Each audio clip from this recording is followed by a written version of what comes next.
ലോക സിനിമേന്റെ 32 ദിവസത്തെ rest of India കളക്ഷനിലോട്ട് തന്നെ പോകാം. നമുക്ക് ഇന്ത്യന്റെ മറ്റു ഭാഗത്തേക്കായിട്ട് ലോക സിനിമയ്ക്ക് എത്ര കോടികളാണ് കളക്ഷൻ ആയിട്ട് കാണാൻ സാധിക്കുന്നത്. അതിന് നിമിഷം ആദ്യം കാണുന്നവരാണെങ്കിൽ സബ്സ്ക്രൈബ് ചെയ്യുക സ്റ്റോക്സ് സുരേഷ് ചാനൽ. ലോക സിനിമ നമ്മുടെ സംവിധാനം ചെയ്തിരിക്കുന്ന ഡൊമിനിക് അരുണാണ്. അദ്ദേഹത്തിന് കഴിഞ്ഞ സിനിമ തരംഗം എന്ന സിനിമയാണ്. ജെയ്ക്സ് വിജയ് ആണ് സിനിമയിൽ ഗാനങ്ങൾ ഇറക്കിയിരിക്കുന്നത്. ദുൽഖർ സൽമാൻ പ്രൊഡക്ഷൻ കമ്പനിയാണ് സിനിമ നിർമ്മിച്ചിരിക്കുന്നത്. കല്യാണി പ്രിയദർശൻ, നെസ്ലിൻ എന്നിവരൊക്കെയാണ് കേന്ദ്ര കഥാപാത്രങ്ങളായിട്ട് സിനിമയിൽ അഭിനയിച്ചിരിക്കുന്നത്. പടം ഓണം പ്രമാണിച്ച് ഓഗസ്റ്റ് ലാസ്റ്റ് 28-ാം തീയതിയാണ് പുറത്തിറങ്ങിയത്. എന്തായാലും പടത്തിന് റെസ്റ്റ് ഓഫ് ഇന്ത്യ കളക്ഷനിലോട്ട് തന്നെ പോകാം. നമുക്ക് തമിഴ്നാട്ടിൽ നിന്ന് മാത്രം സിനിമയ്ക്ക് നിലവില് 23,35,00,000 കഴിഞ്ഞ 32 ദിവസം കൊണ്ട് സിനിമയുടെ കളക്ഷൻ കാണുമ്പോൾ കാണാൻ സാധിക്കുന്നത്. തമിഴ് പതിപ്പിൽ ഇത് ആദ്യമായിട്ടുള്ള ഒരു മലയാള സിനിമ ഇത്രയും അധികം കളക്ഷൻ നേടിയിരിക്കുന്നത് തമിഴ്നാട് ബോക്സ് ഓഫീസില്.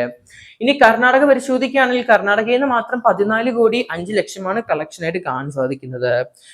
ഇനി ആന്ധ്രാപ്രദേശ്, തെലങ്കാന ഭാഗത്ത് നിന്ന് മാത്രം 14,02,00,000 തന്നെയാണ്. ഒപ്പം നിൽക്കുകയാണ് കർണാടകയുടെ കൂടെ തന്നെയായിട്ട് ആന്ധ്രാപ്രദേശ്, തെലങ്കാന ഭാഗം.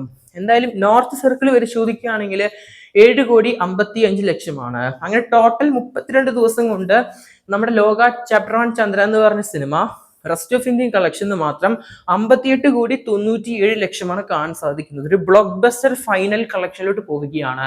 ഉറപ്പായിട്ടും സിനിമ ഈ ആഴ്ച അവസാനത്തോടെ 60 കോടിയിലോട്ട് പോവുകയാണ് റെസ്റ്റ് ഓഫ് ഇന്ത്യ കളക്ഷൻ ആയിട്ട്. എന്തായാലും മഞ്ഞുവേൽ ബോയ്സിന് അടുത്തെത്തില്ലെങ്കിലും അല്ലെങ്കിൽ എമ്പുരാൻ സിനിമയുടെ റെസ്റ്റ് ഓഫ് ഇന്ത്യ കളക്ഷൻ എടുത്തെത്തിയില്ലെങ്കിലും നമ്മുടെ ലോക സിനിമ എന്തായാലും ഫൈനലായിട്ട് 60 കോടി കംപ്ലീറ്റ് ചെയ്യുമെന്ന് ഉറപ്പായി കഴിഞ്ഞിരിക്കുകയാണ് റെസ്റ്റ് ഓഫ് ഇന്ത്യ കളക്ഷൻ ആയിട്ട്.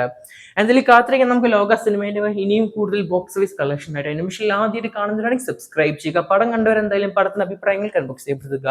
കാത്തിരിക്കാൻ നമുക്ക് ബ്ലോക്ക് ബസ്റ്റർ സിനിമ കളക്ഷൻ ആയിട്ട് കൂടുതൽ.